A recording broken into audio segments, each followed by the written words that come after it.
The Hulk is seen in the film locked up aboard a spacecraft that is headed toward a far-off planet.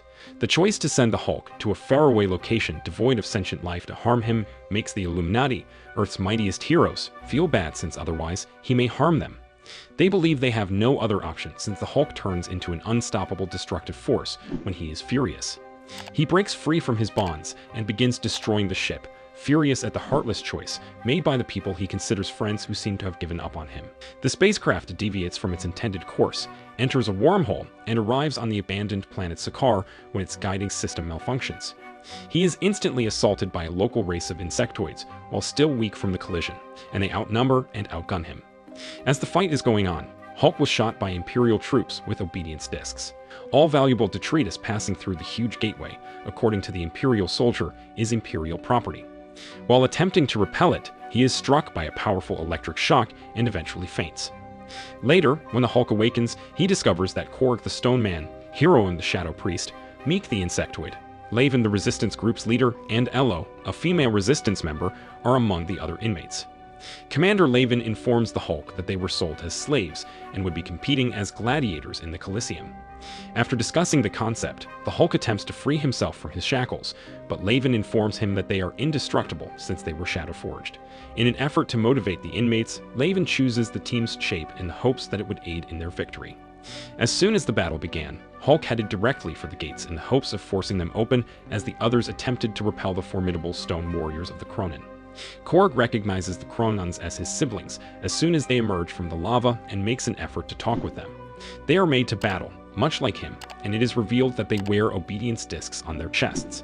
Laven attempted to persuade Korg to battle them, as they were helpless against them on their own, but he was stabbed in the back by one of the stone men. Enraged at his friend's passing, Korg confronted his brothers and eliminated them. The Coliseum's announcer revealed their next opponent, the legendary Demon Corker, just as they were beginning to believe they had won this round. It almost defeated the gladiators by grabbing hold of them with its enormous tentacles. With a single blow, the Hulk destroyed the beast after leaping into the air. Hulk is not finished yet, as he raises his hands to the Red King, the anointed Sakaar monarch, as the crowd applauds their triumph. The Red King's servant Kiera pushes the Hulk away as he leaps for the monarch. He turns to confront the Hulk while wearing his powerful war armor as a sign of respect for defying the monarch. Kiera intervened and confronted the Hulk as the king shot at him, rendering him unconscious after the Hulk had returned fire and hurt the monarch. The monarch had humiliated the Hulk in front of his people and planned to execute him in the arena under the guise of sparing his life. Later on in the evening, the other gladiators gathered to honor Laven for uniting them and creating a strong relationship via a combat rite. They are obligated to tell each other their stories in order to better understand one another. Heroine tells his narrative to start the event.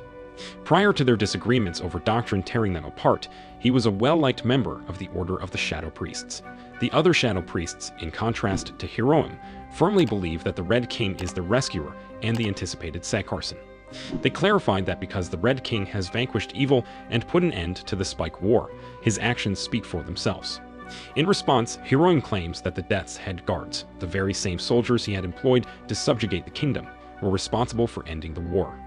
Heroine thinks he will only announce the arrival of the true Sakaarson at that point. Heroine's choice resulted in his being sold into slavery, having his name taken away from him, and being exiled from the Order. Korg tells his narrative to complete the ceremony. Korg acknowledges that the Kronans have a reputation for being world robbers, stealing everything they desire from each planet they encounter. One such planet was Earth, and they made the decision to apprehend a local. They had no idea that they had captured the powerful hero Thor. Thor battled them fiercely, tearing through the cage's wall. They are left with no option except to turn on their warbit, an enormously destructive weapon meant to combat armies. When Beta Ray Bill showed up to help Thor, they believed that Thor had finally been vanquished. They easily destroyed the warbit together. When Beta Ray Bill starts chasing after the Kronans, they are forced to escape. They entered a wormhole because they thought they wouldn't be able to outrun him, and that's when they arrived at Sakaar. Ello reveals that she is the daughter of the Resistance's founder, former Governor Ronan Kafai, while Meek says he was banished from his tribe for running from a battle. The crowd greets the gladiators with success the next day, particularly the Hulk, who they call the Sakaarson after his valiant win against the great Satan Corker. The deadly Wildbots, the marauders of the Killeen Plains, will be up against them in the second round. While the others create a circle to protect themselves from blind spots, the Hulk battles the Wildbots head-on as usual. Hulk intervenes and defeats the surviving Wildbots as their formation cracks. They meet the Egg Breaker, the Wildbot's monarch, as their second opponent, much as in the previous round. It launched a laser strike while the Hulk stumbled to get close. Once it had devoured him whole, it became furious and rushed aimlessly at it. The Hulk declared the gladiator's triumph by tearing it apart and tearing it apart from the inside, while everyone else believed the fight was done. Later on in the evening, Kara takes the Hulk to a secret location so they may converse. When the Hulk referred to the monarch as a coward, Kara pulled her sword at him, interrupting him to find out what he thought of the king.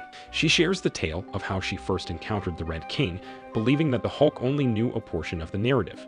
She says that when the spikes first showed up in her community, she was just 13 years old.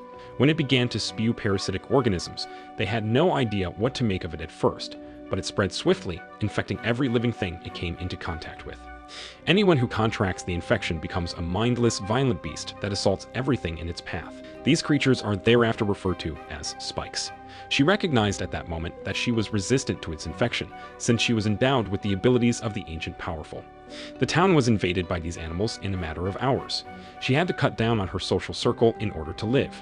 When the Red King and his Death's Head guards came to wipe away the last of the spikes, she surrendered to destiny as she was the only one who had survived. She was rescued by the king even though he was still a youngster, and she has since promised to be his shadow. In the hopes that the king would see her as she did and accept her offer to let him go with the resistance under the cover of darkness, Kyra recounted Hulk the tale. She responds to Hulk's concern that he still has the obedience disc by saying that all he has to do is go beyond the mountains to a tranquil location where he won't need to fight. Hulk chooses to remain instead of accepting her offer since it appears too wonderful to be true.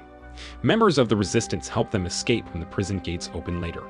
Ello persisted in going despite Hulk's attempts to caution them. There was fighting on the opposite side as the prison gates closed, indicating that the Imperial troops were aware of their approach. On this, the match's last day, the gladiators take on Beta Ray Bill, the most infamous bandit who is said to have come dangerously close to toppling the Crown City.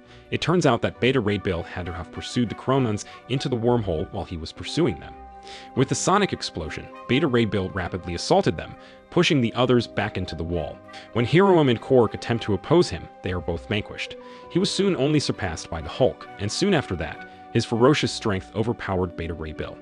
He was liberated when Hulk flung a spear at him, shorting out the obedience disc. When Hiram intervened, the Hulk was still not finished and began hitting him till he was almost dead. Hulk and the others had won their freedom at last with this win. However, the monarch demands that they demonstrate their allegiance to the Empire before they are set free. Ello is brought out by tortured Imperial troops, who then demand that she be killed. Like the others, Hulk turned down his offer. The monarch declares them to be sympathetic to the rebels and immediately puts them to death, branding them as traitors for their choice. The monarch sets off the obedience devices on their chests, but all of a sudden, Beta Ray Bill gets to his feet and shocks everyone with a current to deactivate the devices. He then unleashes his weapon, creating a gap in the wall that will allow them to escape. The Hulk declines Beta Ray Bill's invitation to go home, saying that Earth is no longer his home. Hulk snatches the king by the neck, threatening to kill him should he ever pursue him and his companions, while the inmates escape their cages and launch an assault on the troops. Ello advises that after they've escaped, they should go to Sakaar's Alpine Reservoir by following the aqueducts. The Hulk chooses to go alone, despite her assertions that Governor Churik is a friend, supporter, and safeguard of the Resistance, who also ensures their safety. The monarch gives Kara instructions to track down the Hulk in the castle. He tells her not to follow her plea that it would be unwise to leave the king's side at this moment. Ello and the others meet the governor in the meantime, who directs them to a hiding place. Meek decides to investigate it later, when no one is around, after hearing something in the distance. Afterwards, Meek discovers insectoids in captivity and offers to let them free. It turns out that the governor is a king's ally, and that he has apprehended the fugitive gladiators when they warn them that they are in danger. Meek approaches the governor after he is seen conversing with the monarch. He takes up the governor, but in the process, he loses one arm. Reporting to the others, he warns them that Imperial troopers are approaching and they should flee. Concurrently, Kyra discovers the Hulk abandoned on a rock and dares him to a fair fight. Hulk got up and healed from his wounds when she thought the battle was done and punctured his chest with her arms. When Kara saw the ship carrying the spikes heading to Sakaar, she refused to back down from the Hulk. She begs him to assist her with the spikes, but all he wants is to carry on their battle. After Kara throws the Hulk off balance, she boards her pod and departs to aid Sakaar's populace. When Hiroim and the others learn that spikes are attacking the town, they assist people in getting to safety. They guide them to the mouth of a cave, and when Hulk shows up to halt the approaching spikes on the bridge, they maintain their ground. Before long, the Hulk is overpowered by their numbers and transforms into a spike. After saving a youngster from the spikes, Kyra urged the king to send more soldiers when he acknowledged having dispatched some. Since the spikes helped him locate the elderly woman who was his shadow, he says they have been his most effective weapon. The monarch then gives her the command to go, because he is going to blast the area to remove the last of the spikes. Hulk mustered enough power to blow up the cave entrance and shield the others from the explosion before they bombed the whole village. Kyra, helpless, holds the charred kid in her arms as it slowly crumbles to pieces. She discovers the Hulk unconscious and informs the king that he has passed away. Hulk and the inmates who are awaiting the king's death are brought back by Kyra and the Imperial troops. The Hulk, who was thought to be dead, wakes up and punches the king, sending him flying, while the king rushes to take a closer look. As the Hulk concentrates on Red King, Kyra releases the hostages, who then beat the Imperial troops. The monarch summons his Death's Head guards to his side, after realizing that the Hulk is unaffected by his fire or missiles. After tearing apart the king's combat armor, Hulk casts him to Kyra, who will choose his destiny. She took hold of one of the spikes and used it to infect the king, since she thought that dying would be too simple. He finds some of the top guards as he withdraws to his quarters. They discover he is infected and execute him in accordance with their script. After the battle is ended, Kyra persuades Hulk to ascend to the throne, since everyone believes he is their savior. Given that even his old friends had given up on him, he fears he would not be able to handle the job, but Kyra reassures him that they know him and are happy to have him. The story concludes with thousands of Sakaarites clamoring and cheering his name as he is eventually acclaimed as the new king of Sakaar.